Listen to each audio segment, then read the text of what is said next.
Yes, yeah, we can start. So, welcome everyone for today session. We are having a topic called interacting with the police, and thank you very much for everyone who have joined. Um,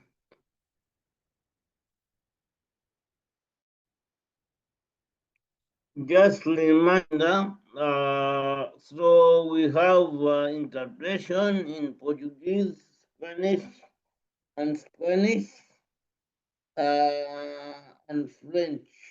And those who are using laptop or computer, there's a global sign where you can select the language you want. When you select there, there will be a choice of languages to select, then done. Same like when you are using a phone, there's a button down where written more, and when you select there, there's a group map again sign, which you can select and select the language you want to listen to. And then at the end, don't forget to press done so that you can listen to the channel. Now,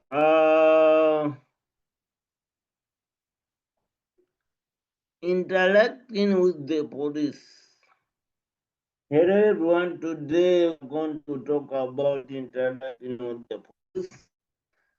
This is an important topic because we may have different experience with police, and it is important to know our rights and how to stay safe.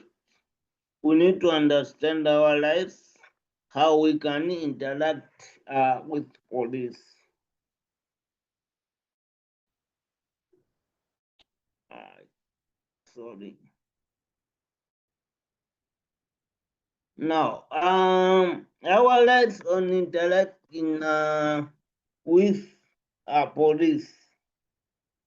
We should know our rights when we interacting with police. Uh, in a ways, you have a right to be treated with respect and dignity. You have a right to ask for help and support. You have the right to remain silent and not to answer questions. You have a right to have a support person with you.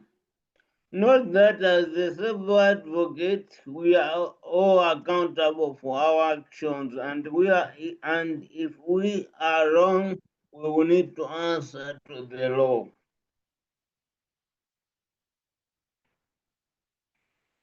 Before this, we should know whenever we have issues with police or we are meeting police, we need to know this. Try to stay calm and think clearly. If you are in a situation where you feel uncomfortable or scared, try to find a trusted person to help you. And if you are with a group, choose one person to speak to the police. Now, when we are meeting with police, we need to be prepared to be respectful and polite. Clear state, Clearly state your name and address. If you have a support person, ask them to help you communicating with the police. If you need help or accommodations, ask the police. Always remember it's your life. Now, communicating with the police, speak slowly and clear and slowly. Use simple language and avoid jargon. If you don't understand something, ask the police to explain it in the way that makes sense to you. If you need a break or don't think, ask the police if you can take a break. So, what to do if you are arrested? Stay calm again and don't resist the arrest. Ask to speak to the lawyer or support person. Don't ask the questions until you have a lawyer or support person with you. Ask the police to explain what is happening and why you have been arrested. In that way, it will help you to be calm and also to don't have issues with police.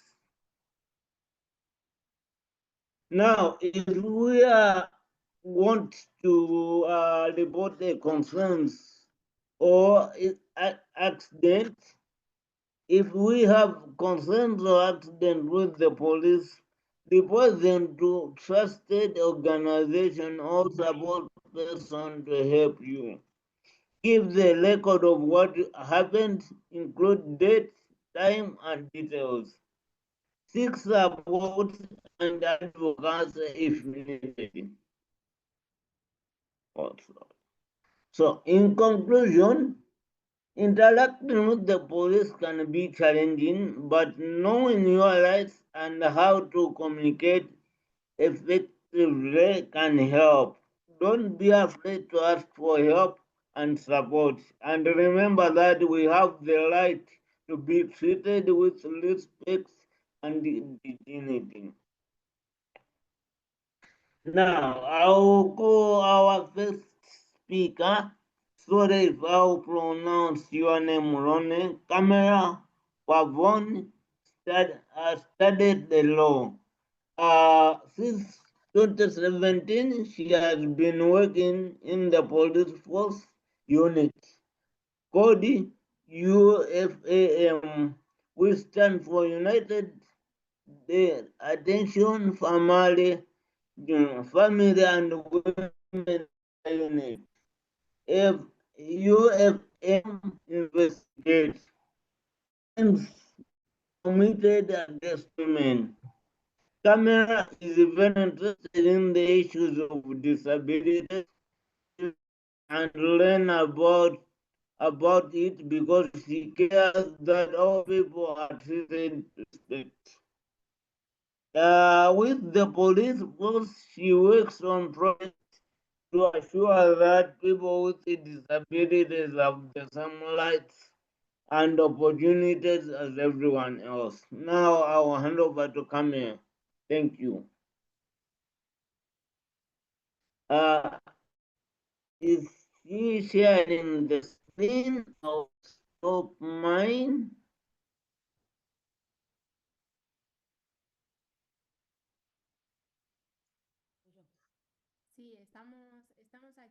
Yes, we are here, Mark, but maybe you can introduce both of them because they're going to speak together. So maybe you can introduce Noelia also. Okay.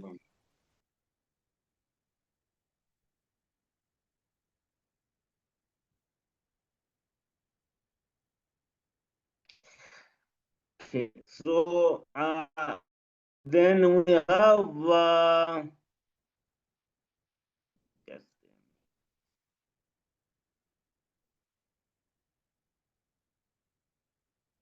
oh, yeah.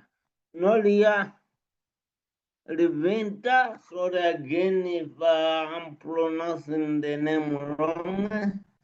She is a police officer, also works at UFAM, just like Camille. She has been working there for 14 years. For a long time, she has been helping women who have been victims of crime. Many of these women had disabilities. that is when Nolia become very interested in learning about disability and begin working to improve the support of the people with the disabilities. She is also participating in projects to ensure that people with the disability receive the best treatment and support when they are in contact with police. So yeah, that our two speakers and they will share together. Thank you.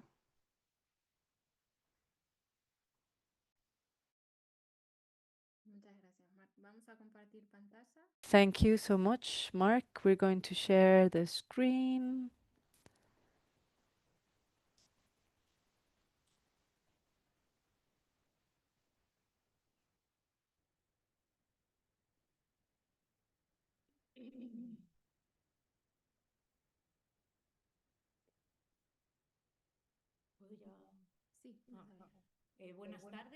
So good afternoon, everyone. Good afternoon in Spain. I imagine that there's people that are in their morning or the evening. But first of all, I want to thank the interpreters for the presentation, and thank you for this introduction and this presentation, Mark. It helps us all to situate, and both my colleague and myself. We're very happy to be here. And we wanted to tell you a little bit about how we, through our professional trajectory, have worked with people with disabilities. We have always wanted everyone to have the same rights and the most opportunities possible in their contact with the police. From our field of work and from the unit we belong to, we've worked on trying to ensure and guarantee that all of the resources the police have in Spain to improve the interaction of people with disabilities and the police. So let's begin talking a little bit about the unit we work in so you can situate us a little bit. I'm supposed to start, right? Yes. Okay. So my name is Carmela. We're going to tell you, as Noelle said, what the police units are like within the Spanish police. It's called UFAM. When we talk about UFAM, we're talking about units that provide attention to family and women. This is the part of the police that's most specialized in fighting against three principal crimes: gender violence, domestic violence, and sexual violence. Then later, we'll tell you, because we have to provide some context, and we want you to know something about each one of these crimes and some examples. And we'll tell you about that a little later. But in our case here in Spain, the UFAM are well developed, and throughout the whole territory of the country, we have 173 units. Some are bigger and some are smaller, depending on the size of the place where they're located. But they all have specialized personnel to attend victims. Just so you can locate us, they're inside the police stations. So physically, how would you find us? Well, as you can see in the photo here, we're in each one of the national police stations within our country. In national police stations, usually in large cities in our country, and in large towns and cities. In smaller towns and cities, there's another police force called the Guardia Civil, the Civil Guard.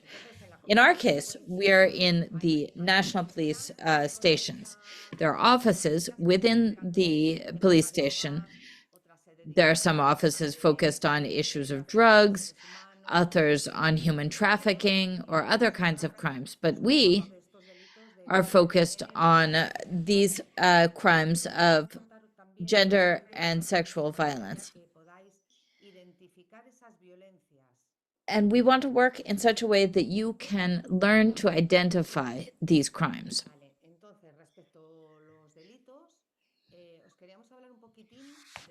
With regard to these crimes, we wanted to talk a little bit about gender violence.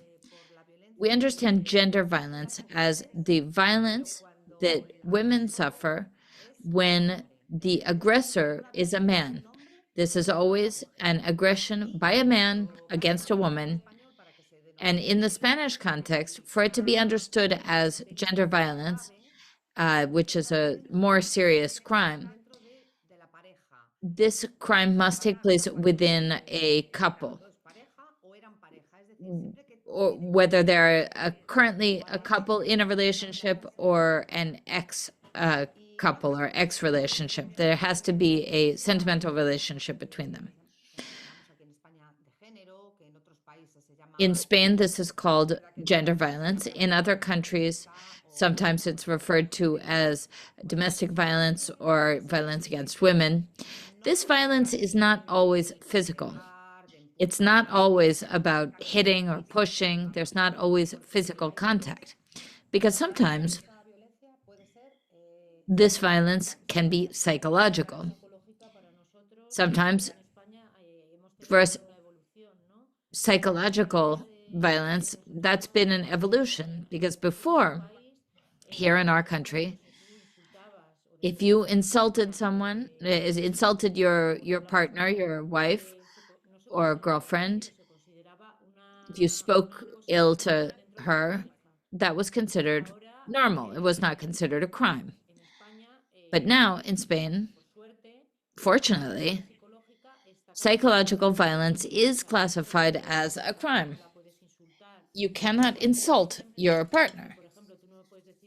You cannot say to your partner that she's worthless, that she's a nuisance. You can't insult her because of her physical appearance. In this regard, in Spain, we've seen an important change.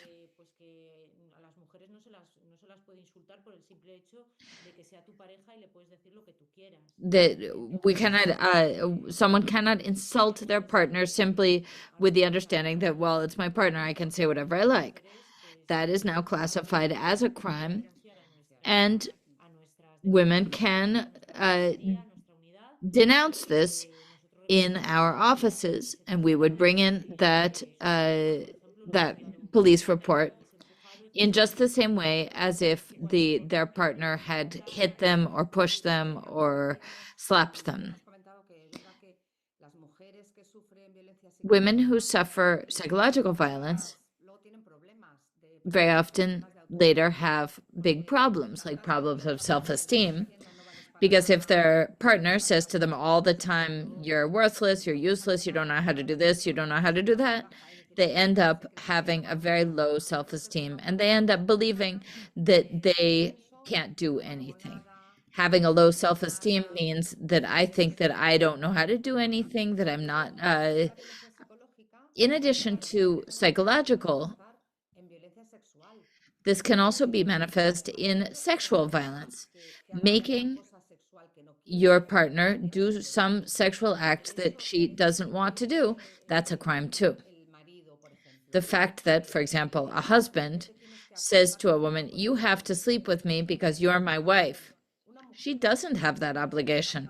A woman does not have any obligation to have a sexual relationship with her partner if she doesn't want to. Marriage or partnership does not entitle someone to access to sex whenever they want. Sex is a consensual act between two people, and only if both people want it. We're talking about sexual violence within a partner, within a relationship, where we will also talk about sexual violence outside of a relationship. Another form of gender violence is economic, and I'm sure you're all familiar with this, or you can imagine. Or if you can't, don't hesitate to ask us, We'd be happy to give examples. Right now, we'll give one example. For example, imagine the husband or the boyfriend, the money he earns, he keeps it for himself, or he administers the money that belongs to her. That sometimes happens with people with disabilities. People imagine that they aren't capable of administering or of organizing their own money or their own income. And this is a form of violence. They are acting as if they were the owners of someone else's money. That is economic gender violence.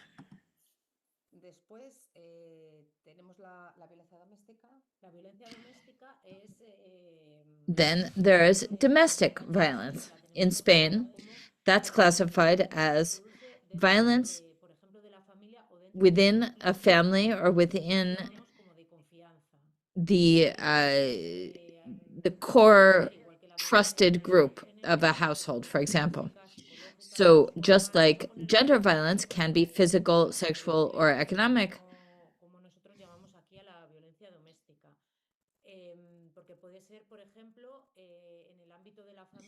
in the context of a family, it could be, for example, a father that injures a son, but also it could be a son that injures a father. Or this could occur within between partners when the partners are of the same sex, or when a woman injures a man. This could be in physical, sexual, or economic terms. In this case, we refer to it as domestic violence because of these characteristics. You might ask yourselves, why do we separate domestic violence from gender violence, as we saw before? It's the same violence within the family, etc. What happens is that in the case, in the laws in Spain, gender violence, which is what women suffer as women have a special protection, this is considered a more serious crime. So we separate it legally, and it is referred to as gender violence. If there's something you don't understand, please don't hesitate to ask, because this might be a little complicated. If you have a question, I think the important thing is here that when any one of these things happens, you can come to us. What we consider here in Spain a domestic violence, it depends on where people live. Maybe someone lives in an institution or in a school, or they're elderly people and live in a residency. In this residency, any person that lives with them, that could be another user of the residence, for example, that attacks them or injures them, that's still considered domestic violence. Or if caregivers insult them or injure them, this can also happen sometimes with people with disabilities. Some people with disabilities are in day centers.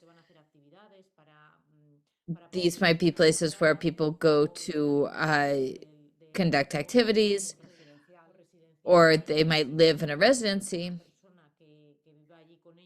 And a person that lives with them, if someone that lives with them there attacks them, injures them, or insults them, that counts too. We just want you to understand that all of these examples, all of these behaviors are crimes. All of these things should be denounced to the police if they occur.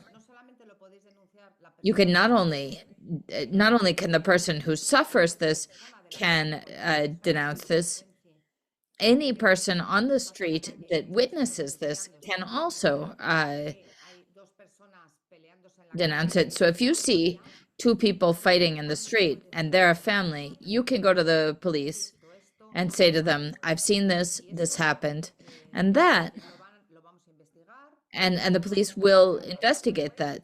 They'll send a judge, and there might be there might be an arrest of that person, and then no doubt there will be a trial.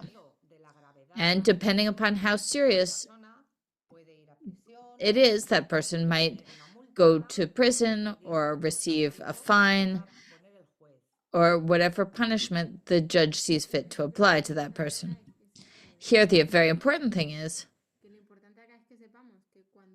that we understand that when these things happen, we can go to the police, and there are people like Carmela and Noelia who are prepared to communicate with people with disabilities. And that's really important so that we understand that we can go to the police and there will be someone there that we can talk to. When we talked about the UFAM, these are special units within the police station, and the people who work there, as you can see, we don't wear a uniform. We're concerned about issues of people with vulnerability, foreign women. We're focused on our concern for people who need perhaps a little more help in relating to the police. I imagine that in other countries, there are probably similar offices. I know Ruth from Ghana is here with us. Ruth, in Ghana, there's the DOVS, which is an office that fights against domestic violence within the police in Ghana. A colleague of mine and I were giving a training course to the police in Ghana, and we met lots of our fellow police who are working in the DOVSU, which is the equivalent of the UFAM, but in Ghana.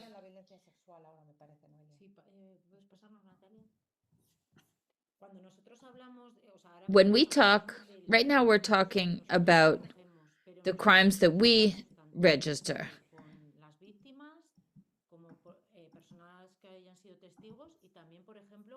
We gather information from we're also concerned about the aggressors. If someone has a disability, it's important that they also have their rights and be able to defend themselves as well.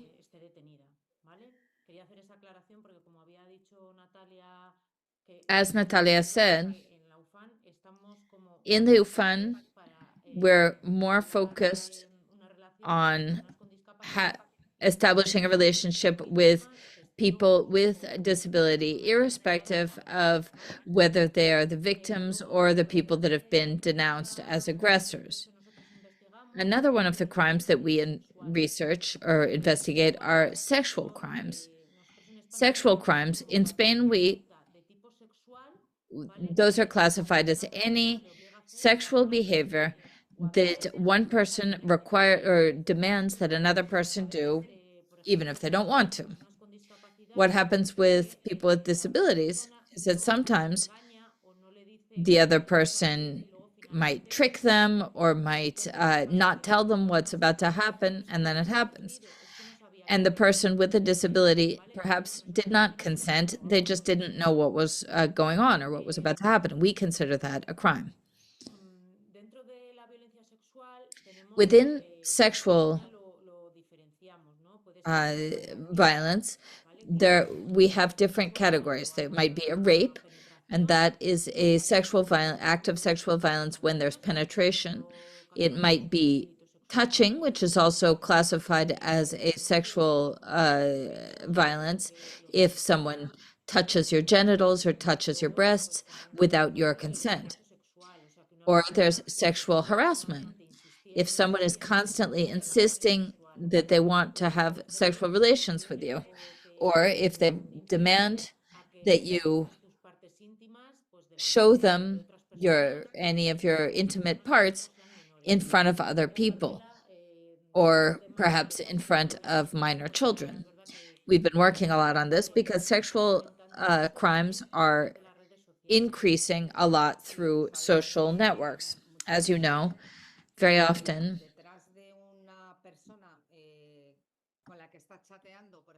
behind someone that you're chatting with in a social network they're not always telling you the truth. Very often, behind the computer, you think you're talking to someone of your own age, for example. Maybe you're 20 years old and you're making friends with someone who is of your same age and it looks really nice and really friendly. And then you start having a conversation and that person asks you to show intimate parts of your body and you show them. And then afterwards, it turns out that it was all a lie, that it wasn't a person of your age. It's some 40-year-old guy who just wants to take pictures in order to be able to then sell them. So through social networks, a lot of crimes like this are happening. That is a crime, and it can be denounced to the police. What we have to make sure is that if any one of these kinds of crimes ever happen to you, we have to be able to take a photograph on the mobile phone, or if there's been a conversation in which the person was saying things that you didn't want them to say, you have to document that. What we want as the police is that if someone is going to denounce a crime, we have to be able to have proof, something that demonstrates that this crime actually took place. That doesn't mean that we don't believe what you're telling us. But we, in order to be able to show it to the judge, we have to be able to show the judge something.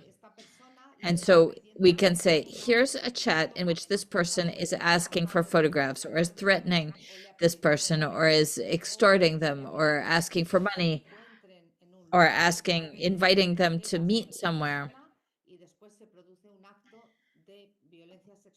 And after that, a physical act of sexual violence takes place.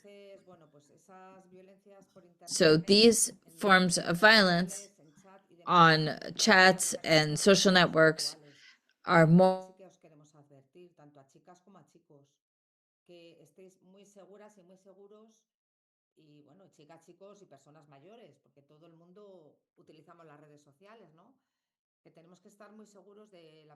social networks, and we have to be very sure of who we're talking to and not tell a lot of information about our life. We don't want other people that we don't know and trust to know a lot about our lives. If they do, we become much more vulnerable and they can do bad things to us.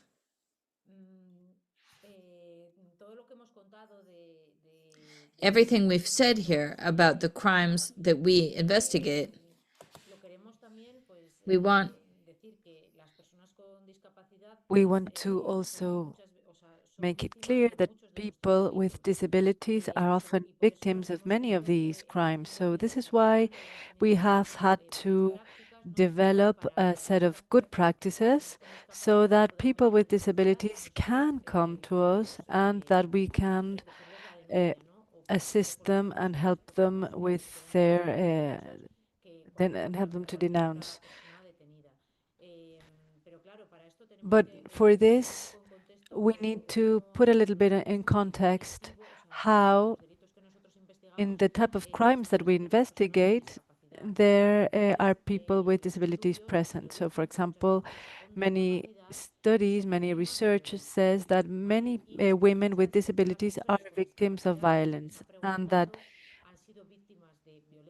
they have, and generally they are victims of psychological and physical violence inside their partner, at the partner. So this is why the police have to make sure they need to be prepared to be able to work with them and assist them. It is true that it is not all bad news because women with disabilities are, it is true that they're more likely to report violence by their partners than women without disabilities. But there is one good news, and it is that women with disabilities in general report more to the police than more than women without disabilities. This means that in Spain, we understand that people with disabilities, especially women, trust in the police and trust that we are going to help them and protect them. So this is good news for us, for the police, because it means that even if there's a lot of work to do still, a long way to go, but we are doing some things well. So now we're going to tell you a little bit about the different resources that are available in the police. Both Carmela and myself, for example, and also Plena Inclusión, have been working on a guide and a series of guides so that all the police officers of the different police stations, not only the police officers who are in our own unities in the OFAM, but for all police officers that are on the street, that are on different police stations, and that might have contact with someone with disabilities, so that they know how to treat them, so that they know how to listen to them, how to ask questions. So these guides are really important, and they're the basic tool we have, the basic reference we have, so that the police officers know how to treat people with disabilities. Also, as well as all these guides that are always good to use to consult, because many times we are not sure of how we should work. But what we also do is we also give a lot of workshops, a lot of training, a lot of courses, both inside the UFAM and with police officers in police stations or that work on the streets, because they're going to find themselves in situations in which they have to work with people with disabilities. So what we do is we try to do quite a lot of training, and we've been working with Plena Inclusión. For example, not long ago, Plena Inclusión came to the police and they gave us a training to train the police so that we would learn how to treat with people with disabilities. Today, it is us who are doing this online session. So we do a lot of mutual training. And also, one thing we like in everything that has to do with training is we like to work with people with disabilities, because they are the main experts. They are the people that have the lived experiences, and they are the ones that can tell us what was their previous experience with the police, and they can let us know what were the good practices they have observed and the bad practices that they have observed also uh, on when treating with the police. And they're the ones that give us feedback. So we we're really happy when people with disabilities tell us that they have been well treated, that they felt that the police listened to them, and that they felt that the police were worrying about their problems and that they were listening. So I we we're going to tell us a little bit more about some of the resources we use. For example, sometimes we work with people that are deaf, and I was going to say that about 3 years ago we started working with a kind of with this application that deaf people use. It's called S-Visual. S-Visual, and this is an app in which they can get in contact with the police in Spain. So there you have someone that is translating in sign language so that the police person can talk with the person that is calling because they are suffering a kind of a sort of emergency. And this is an image of this application. What we also try is we try and have all the information of all our work, of all the work that we do in the different unities, and we also have this in sign language. And something that we also feel is really, really important is to have all our documents in easy reading. Because as Mark was saying at the beginning, all of you have rights, you all have your rights, of course, and you have the right to bring your support person with you to the police station. You have the right to ask questions, you have the right to be listened to.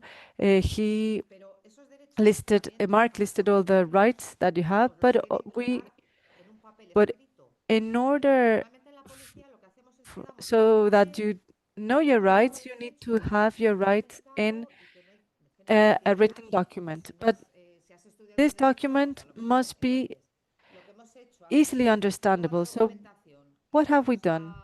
We have translated all the information into easy reading, into an easy reading format. So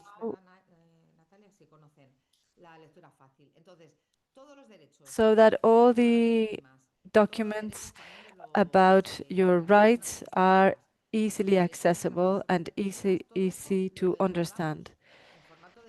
It is all written in easy reading, so that you know what are all the proceedings, so that you know how you have to how all the proceedings go. Everything is explained in easy reading. Also,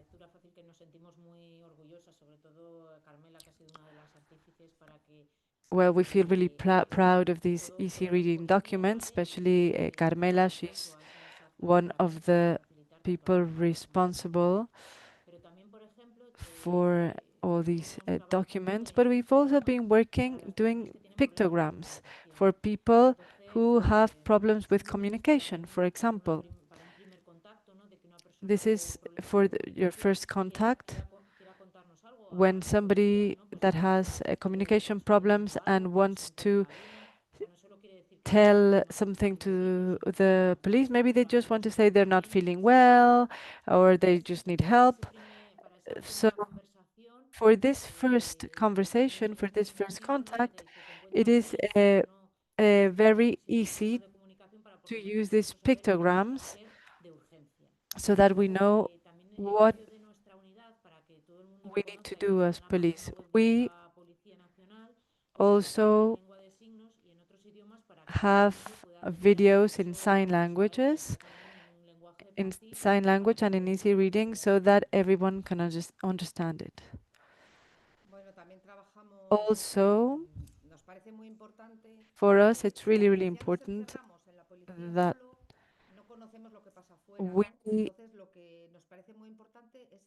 know the context we work with and that we work with other institutions. This is why we are here working with Plena, and this is why we have signed an agreement between the different organizations that work with, for example, autism spectrum, and we work with this association.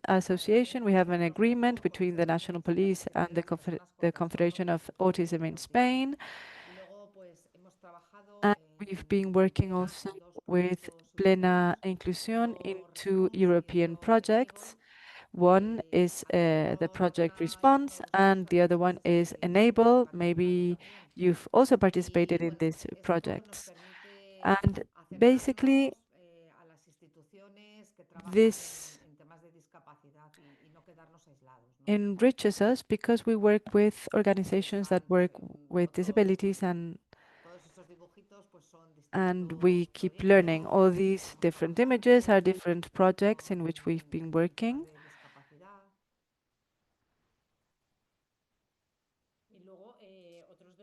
And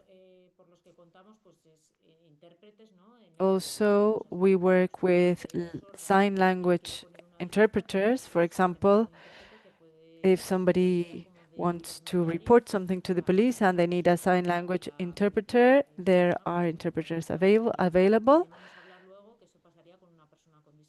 We also work with facilitators. Natalia is going to explain this. We also have the magnetic loops in the police stations so that people that have problems with a very high sound, they can lower the volume. We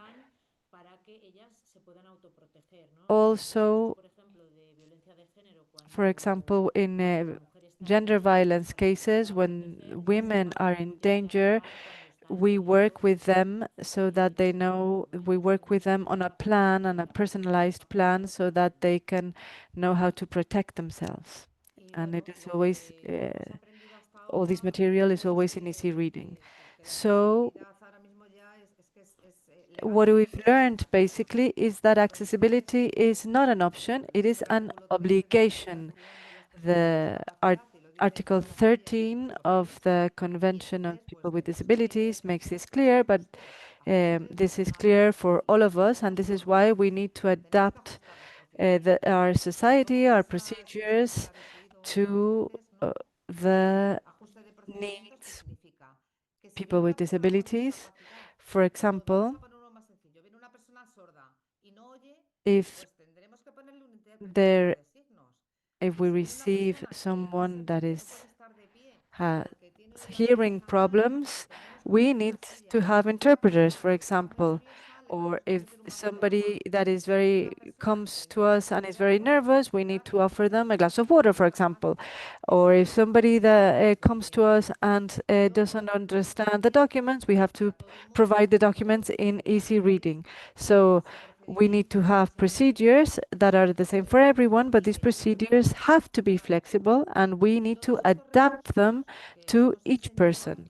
So all these resources that we have shown before, all these pictograms and all these easy reading resources, this is the type of adaptation that we need to continue working on. And also, we want to speak a little bit about the job of facilitators. Because, for example, when we feel that it is very difficult for someone to participate, we realize that we can't change the person. So what can we do? We need to change the procedure. We need to change the process. So sometimes we need a, a facilitator that knows the rights and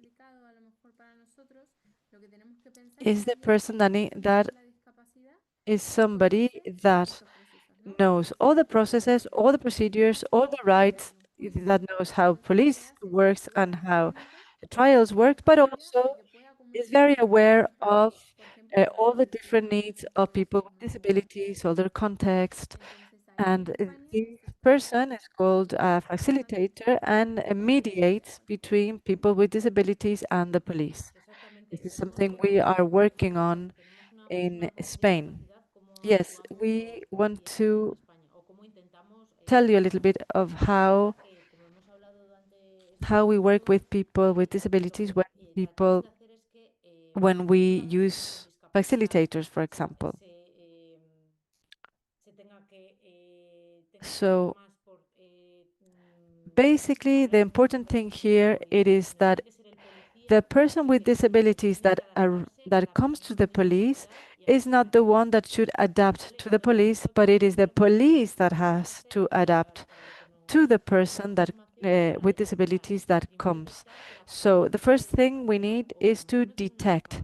We need to detect if they have a disability or maybe they have some difficulties, any kind of difficulty. Maybe they are not understanding what we are trying to transmit, or maybe the police officer is not understanding what the person is trying to tell them. So there is when we realize that the communication is not working and we need to improve it. So what do we do? What we do is we ask for a facilitator. The facilitator basically evaluates, assesses the situation, assesses the different characteristics of the person who is detained. It is usually a psychologist, for example, when they are, if it's a victim, it's usually a psychologist that acts as a facilitator. So what do we do? Once we have a facilitator with us and they tell us what is the capacity of the person to declare, what are their cognitive capacity, there we start the declaration. This is the same as any kind of statement, but it is basically a conversation between three people: the police, the facilitator, and the victim. This is usually done in a room in which the person with disability is sitting together with the facilitator who's assessing the different abilities and characteristics of that person, and it is usually a small room. We have a mirror. It is an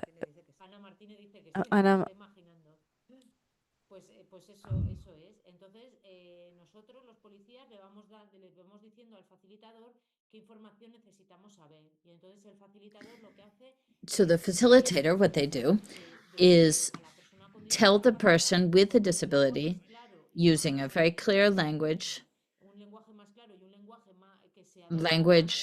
that's better adapted to what that person can understand. They ask what the police wants to know. Then in the end, all of this is recorded so that we can explain to the judge, listen, judge, this is what the person with disability says has happened, and we're going to investigate it. But it's all in a language that the person with a disability has been able to understand and communicate. There are some things that perhaps if the police don't understand, then the facilitator can help explain it to us. So all of this is written up in a report, and then an investigation is carried out in order to find the person that might have caused this deed. If we have to arrest that person, then that's what we do. And then sometimes that recording allows ensures that the person with a disability doesn't have to tell the story again and again and again, but with one recording is sufficient. As we said before, we're doing certain things. We have relationships with other institutions. We carry out adjustments in the procedures. All of these different resources that we've shown you, we do trainings, etc. But there's still a lot more for us to work on, a lot for us to understand, and a lot of guarantees to make sure that you can exercise your rights on equal footing with everyone else, with any other person. So we hope to continue learning with you and from you. And I'm sure this afternoon we're going to learn a lot. And I'm sure there are a lot of questions that we can respond to now, but please don't make them very difficult ones.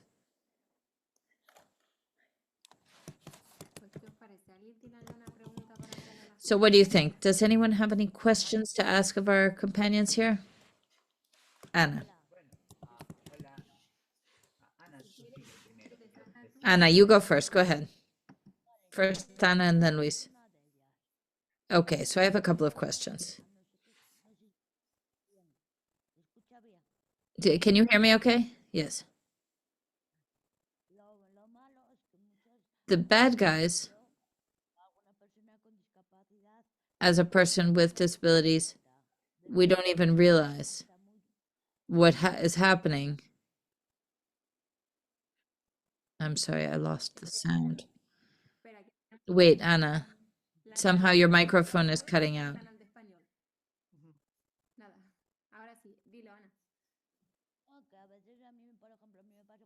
Sometimes we don't even realize until sometime afterwards, like we need some time to react. And then it's sometime after that that one realizes what's happened.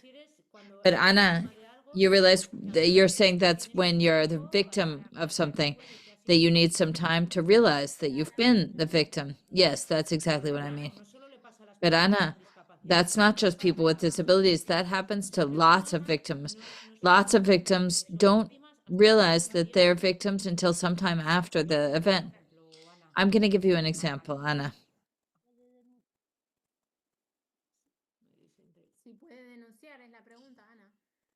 You're asking if you can report the crime even sometime later. Yes, even sometime later. In fact,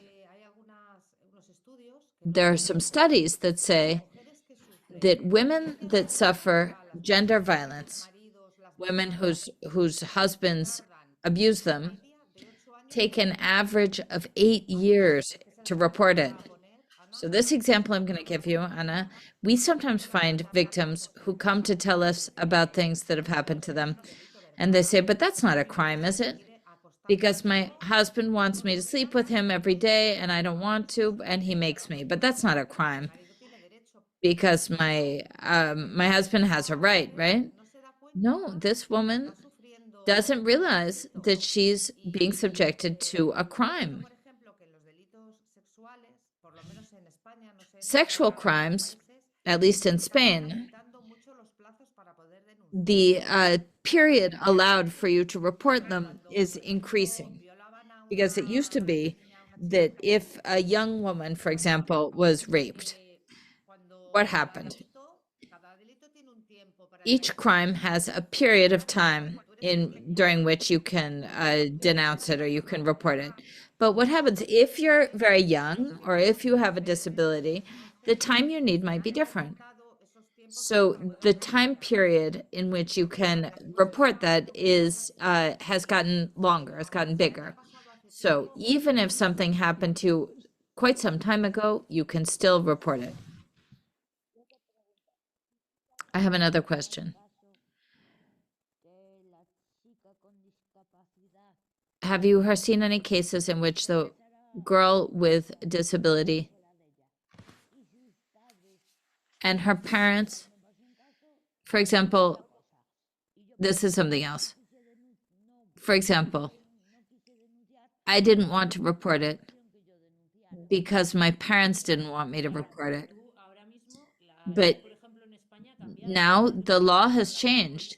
It used to be that a person with disability couldn't report a crime themselves. The law thought that they didn't have the ability to report. But now in Spain, a person with a disability can report a crime in just the same terms and the same way as a person without disabilities, even if your parents don't want you to. Well, now I live by myself, but at that time, something happened. And I said, well, I want to report it. And they said, wow, that's not a big deal. For them, it didn't seem like a big deal. But for me, for us, it was really important. Of course. Look, this happens to people with disabilities, but also people without disabilities. Very often, violences of this kind, they often take place within the family. And the families sometimes want to cover it up. They say, let's leave it. It's the family. It's not that important. It's not a big deal. It won't happen again. And very often they try to hide these things so that no one denounces them, nobody reports them. And that happens irrespective of whether you have a disability or not. You're putting on the table things that that happen in general. But we are evolving in this regard. We're moving forward. So now, if you want to report a crime, even if your parents don't want you to, you are your own person. You have all the rights, and you can do that. Well, that was 10 years ago, but thank you. A pleasure to meet you, Ana. Luis, I think you wanted to say something. Luis, why don't you go ahead and then Ronnie? Luis, go ahead. Okay, good afternoon to everyone. I'm Luis.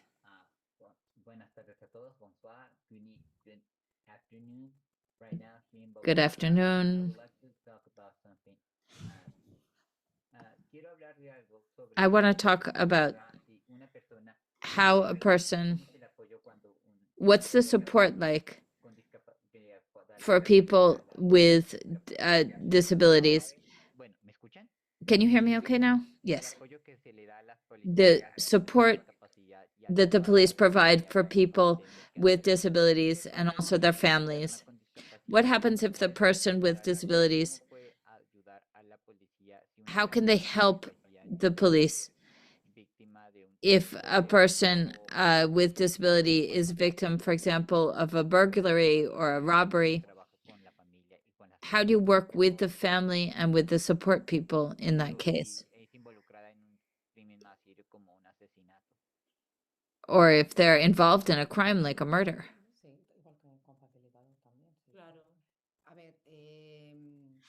Let's see.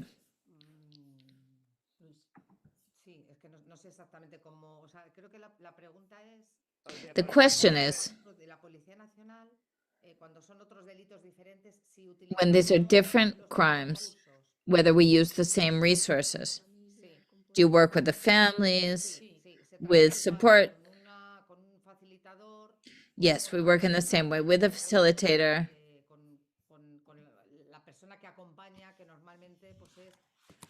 Or with the person that accompanies them. Very often that's someone with a lot of relationship with them. Maybe that's a teacher or a tutor or someone in their family that can help them in their interaction with the police. What does happen sometimes, Luis?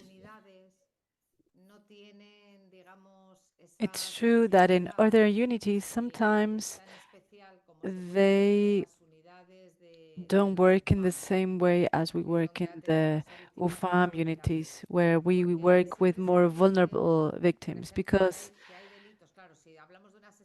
if we speak of a homicide, for example, this doesn't have to do with what we work with, but other types of crimes that are, for example, against patrimony, like robbery, for example, this doesn't really affect in the same way as gender violence or sexual violence, for example.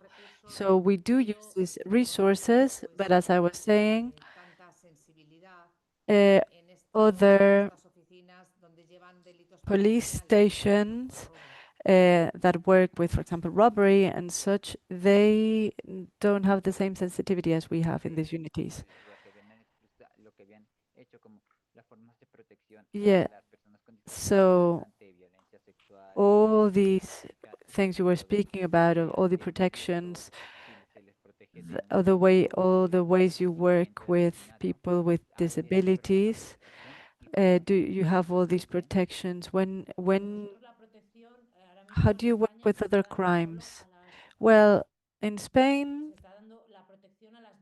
we give protection to victims when they have suffered a crime by their partners. So we protect the victims because we understand their partners or their family is someone that is very close and that it might happen again very easily. But in other cases, for example, cases that have to do robbery cases, for example, there we give the person all the resources so that they can report to the police, but we understand that the attacker is probably not going to get into contact with the victim again because it's probably they have only seen this person once.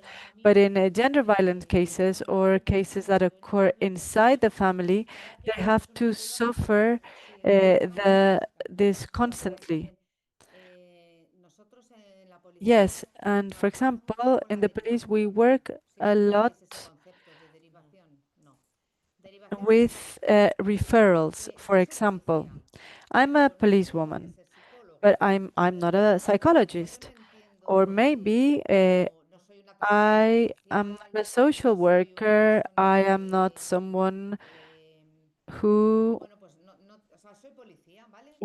uh, works in other things. I am only a policewoman, but if I have someone in the station that needs help, that needs, for example, that social services give them a place to sleep, some kind of housing. So what do? We call Plena inclusión, or we call the social services, and we refer this person to the social services. We say we have someone here who has these needs, because the police has a certain functions, and but we are police. We are not psychologists. We are not social workers. So what we do is we refer this person to another resource, to another service that might be able to assist them.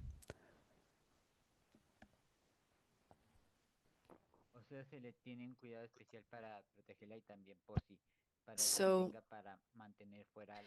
there's a special protection, so in order to keep the aggressor away from them. And for example, if it's a robbery, you don't, there's not this protection. No, because in these cases, it is a little bit different. There is also this protection system, but maybe it will not be them that work with that. They work with more complicated cases. They don't work with, for example, robberies. But if somebody tried to rob you or somebody tried to hurt you, they would probably refer you to some other unit which will also give you some type of protections, but it's not so specific. Ah, okay. So they work in more specific cases and they accompany victims in more specific cases. Okay, thank you. Thank you very much. Ronnie, then Anna, and then Sherry. Hello. Good afternoon, everyone. I hope you can understand me. Just one sec so that we receive the translation. Can you listen to me? Yeah, okay. So I want to say hi to everyone, Luis and everyone. I'm happy to listen to all this and to see that in Spain there's all these protections in the police. This is great news. My name is Ronnie. I come from the Jean Clemente Institute. I'm someone with intellectual disability and I live in Sao Paulo in Brazil, and here in the state of Sao Paulo, it is where we have the first police stations for people with disabilities. This is a special center, the Technical Support Center for People with Disabilities. So it is similar to the UFAM in Spain. This center, this support center for people with disabilities is similar to the UFAM in Spain. And what is interesting is that when people here in police stations started to give training to police officers on disabilities, this center started working also with the João Clemente Institute, where I belong. So when they receive cases that, for example, aggressions, or when there's people report these type of cases, we also receive it in the institute. So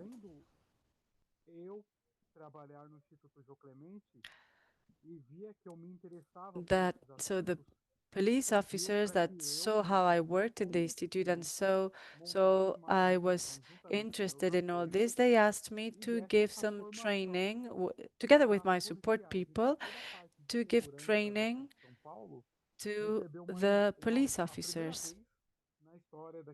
And this was the first time in the history of Brazil.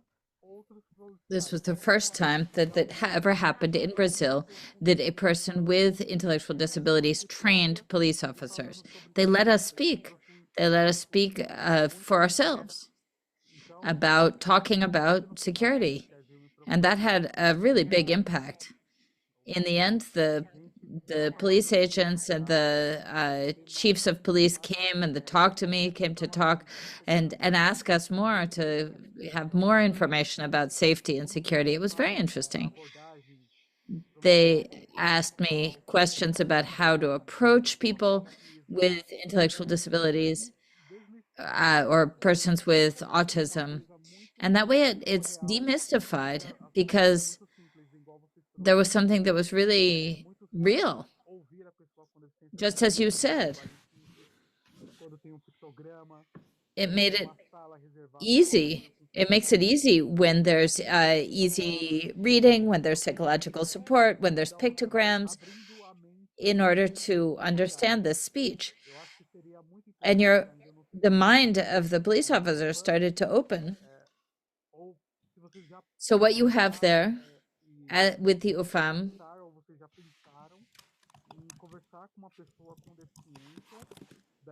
did you already think about, or have you already spoken to people from Plena Inclusión for them to provide trainings to the police there in Spain? Thank you very much. As we mentioned,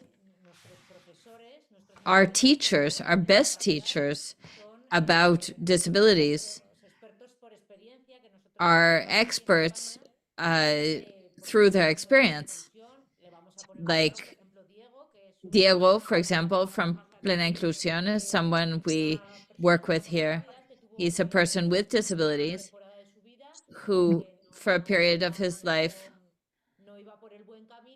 was not on the right track, and he had trouble with the police. He was arrested. And he tells us about what his experience with the police was like, when they treated him well and when they didn't. Not because they meant to treat him poorly, but because maybe they didn't stop to listen to him. Because it's true that in police work, sometimes we do things in a very mechanical way. If you are, for example,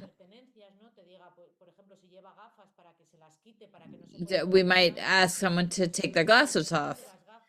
We might just say, take off your glasses. And Diego said, no. When they said, take off your glasses, I thought it was because they were going to hit me. If the police had taken a moment to explain, listen, Diego, I need you to take off your glasses for your safety, because we're going to put the glasses in a bag, and then we'll return them to you when we get to the police office. So that kind of thing. Through these training, people with disabilities teach us how we have to listen, how we have to respect the rhythm and the timing. So congratulations, Ronnie, for what you have talked about. I'm sure for our colleagues, the police in Sao Paulo, I have no doubt that it's been a really important and wonderful experience. So I encourage you to continue doing that, and hopefully it will extend to other parts of Brazil, and you can be a point of reference in your whole country that teaches the police to do things right for people with disabilities.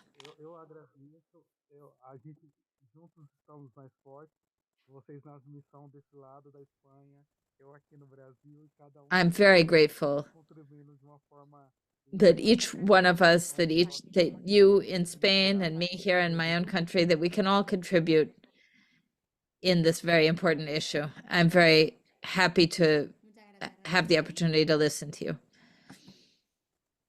Sherry, did you want to go ahead? Thank you. I want to share my answers to the questions we had to discuss at home. Question 1. How can we support the police to know how they can support us?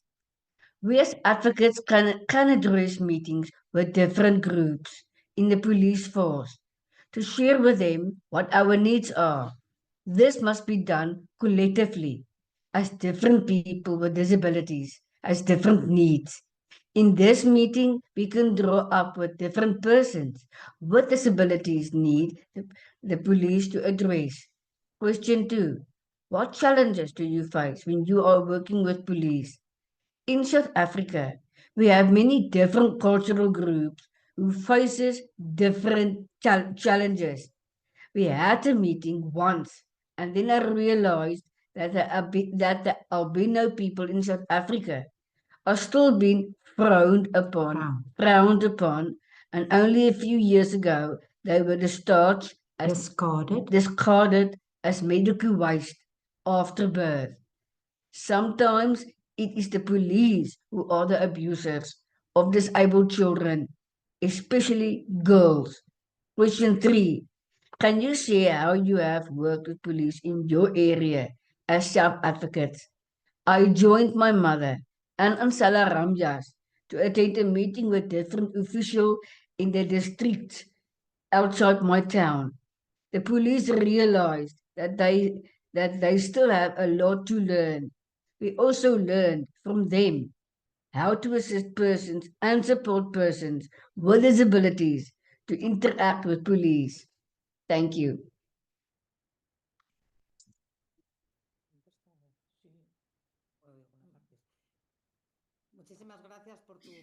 Thank you very much for your question. That's very, very important.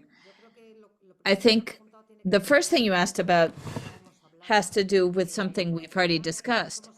The police, we're not experts in disabilities. So how can we get to know you? How can we understand? Well, by doing work in a network and going to talk to associations, going to groups like Plena, inclusión. In Spain, there are a number of different associations of people with disabilities. There are associations of people with autism, and talking to them, getting to know them, training ourselves, having encounters like today's are also very important. The European projects that we've worked with Plena in have been very important, like Enable. In these projects, we learned things that, like what Ronnie said, these kinds of situations in which a person with disabilities teaches the police. That's very interesting. Like a course that we did for our colleagues at SUFAM, we took with us a woman who had been a victim of gender violence by her husband, and she told about her case. She explained her case to all of the police officers, what had happened to her, how they had attended her, whether the police had done well or done poorly addressing her situation, and everyone realized that we hadn't acted correctly in that case. But that session taught them more, and that raised their awareness more than any other thing we could have possibly done. So the issue of the challenges that you mentioned, I think that's very important. These can be challenges posed by other different cultural groups, etc. One thing that we're trying to do in the police is trying to create internal responsibility. The police is not, the police sometimes does things poorly, sometimes does things badly. Sometimes the police is the abuser. So we have protocols so that the police, if they don't do things right, the police officer can also go to jail. So even though you're a police officer, it doesn't mean you're necessarily good. There are a series of controls to ensure that, well, for example, we have a protocol that if a police officer is an aggressor and commits gender violence against his partner, that police officer, his weapon is taken away, he is arrested, just like any other person who's not a police officer would be arrested. So we have a lot of protocols at an internal level in order to demand that level of responsibility, even of police officers.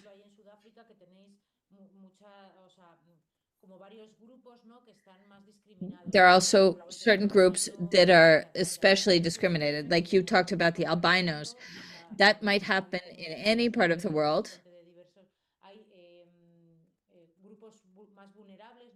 There are some groups that are more vulnerable, some groups that might be more different, that suffer discrimination because they're different. Like, for example, the Roma people in Spain. And we, as police, we have to make sure that those people have the same rights as any other person or other people that don't belong to that group. So we have to learn ourselves and approach those people, get to know them, and make sure that they have the same opportunities and responsibilities. And I understand that that's a process and it's a complicated one. And I understand that's happening in South Africa too. It requires a lot of time and a lot of training, a lot of learning.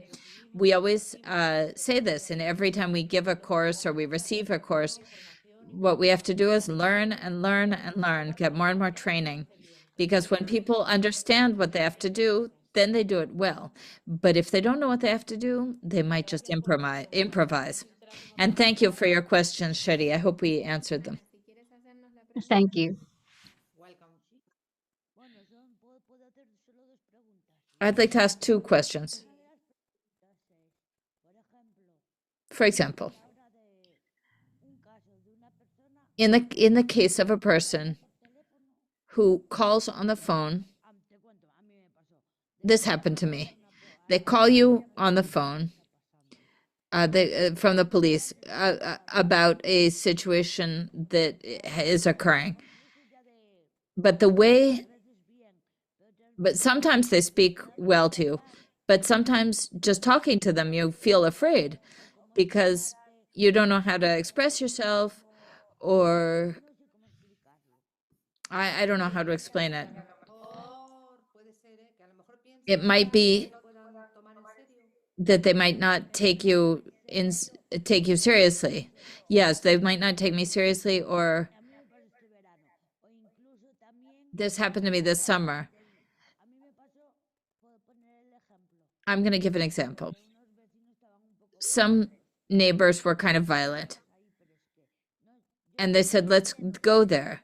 And I was afraid. I wanted to talk to them on the phone, and then I wanted them to go there. I didn't want them to take me with them because I was afraid of them.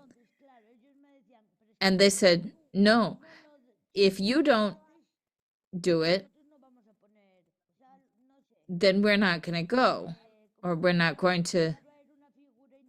So there might be some kind of intermediary figure in some cases. There was a violent situation near her house, and she called, but the police said, she said, I don't want to report it, because then they said they were going to come to my house, and they wanted to know. Well, there was a moment that these neighbors were trying to get into my building, and they said, well, you have to call the police and explain every once in a while. Well, I don't know how to explain it, but Did you tell them that you had a disability? No. I think that's important. I think that's important because you don't mind saying that, do you? No, no, no. From that moment on, I don't know if you agree with what I'm saying, but from that moment on, it's possible that that police officer was just a hard-headed guy. Like that's certainly possible. Well, like anyone might be. Maybe he doesn't know polite ways of speaking or how to address other people. I think it's very important that if you had said that you were afraid, it's possible that this particular individual was, hard-headed and insensitive, but it's also possible that they just didn't realize. So what happened? They realized that something was going on because then the next day, those neighbors were arrested. And then the situation cleared up. Another question.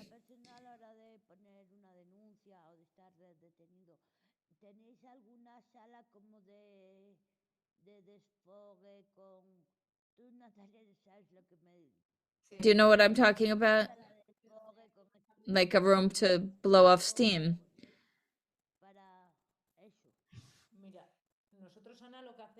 Ana, what we do, we're also not doctors. So if we see that someone is really nervous or anxious, we call the medical service for them to come help us. It's true. It's happened to me, for example, in my own experience, that maybe someone with a disability thinks that they're going to be admitted to the hospital or something, and so they get even more nervous. But when we try to transmit this to our colleagues, no, we don't have the qualification. We don't know, we're not prepared to intervene if you're getting really nervous. So then I need someone who can help me. And then the doctor comes, and that doctor maybe could give you perhaps a medication to calm you down. Explain why you would want that room. Think about that Congress we went to in Dubai. Do you remember that? Yeah. Explain that to them, what that room was like, what it's for. It's a relaxing room. It's a room to relax and to get your calm. This is why I was thinking of it, Natalia. That's what I was thinking of. There were some bean bags to sit on and spinners to play with, relaxation things. I wish we had something like that. The Spanish administration, and I'm sure this is true in other countries too, there's not a lot of money. Very often, we don't even have a room to talk to a victim in, and our colleagues have to go to another room to make space. So we don't have a lot of resources, but I wish we did. But I'd love to hear this from you, because this is something we hadn't thought of, we weren't aware of, and it's very interesting. If there aren't resources, it could be very simple. Like have some spinners, something to do with your hands.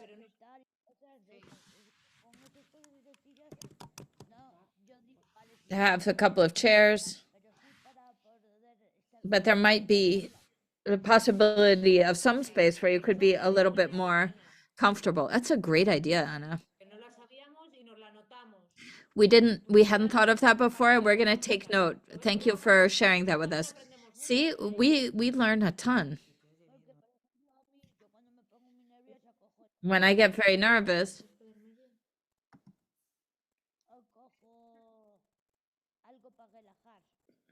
I try to find something that helps me relax.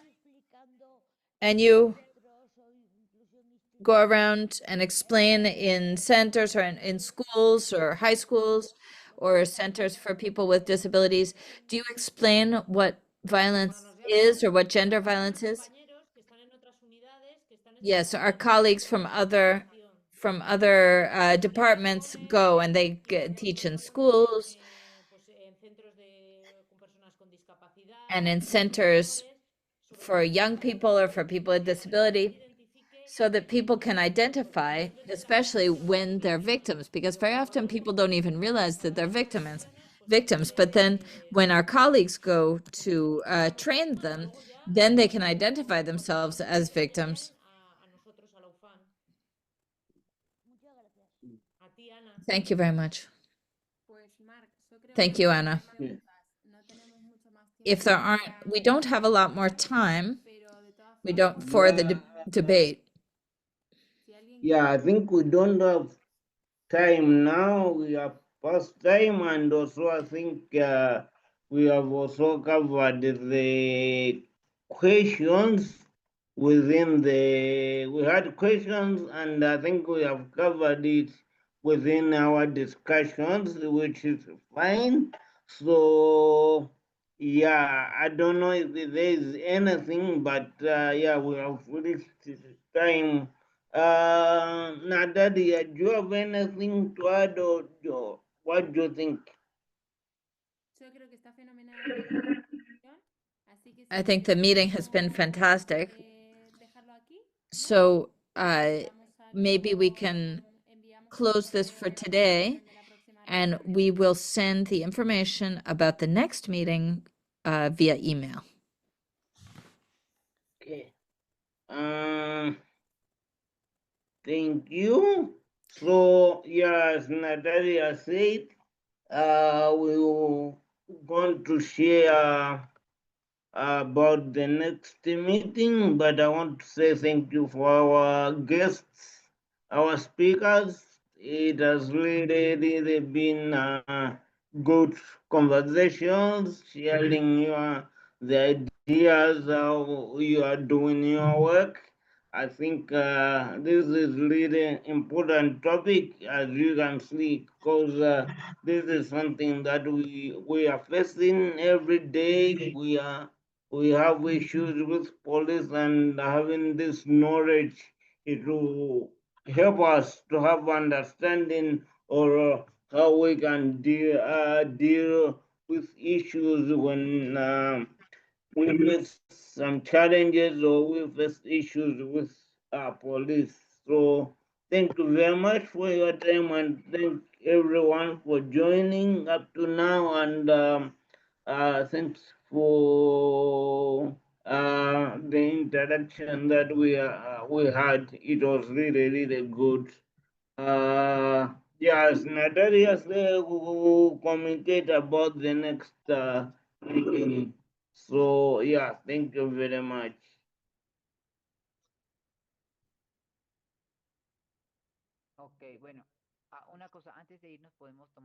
One last thing. Can we take a picture together before we go?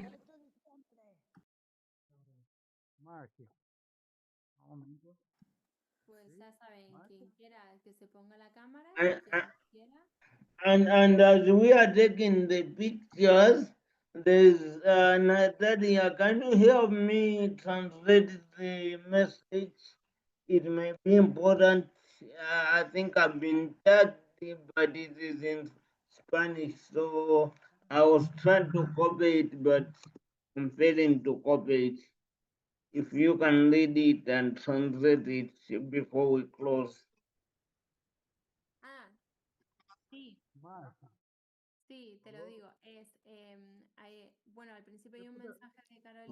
There's a message from Caroline from Uganda, and then a message from Ronnie. Ronnie, do you want to read your message?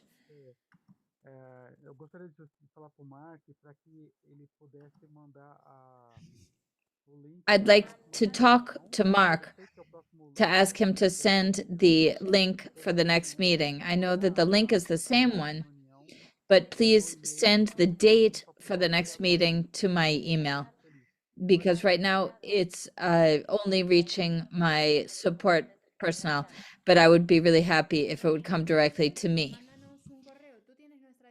Ronnie, you have our email address, right? Remember how we wrote to each other via email before? Send us an email. And Mark, then you can include that address in the list so that the mails go directly to him as well. Yeah. Okay. Yeah. Thank you very much for that. All right. Thank you again, and see you on next meeting. And all the best as we will be having a disability day in December 3. So yeah, all the best. Thank you.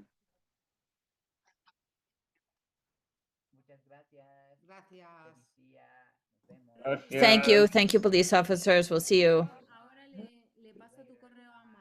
Ronnie, I will give your email to Mark, okay? Thank you. Goodbye. Bye.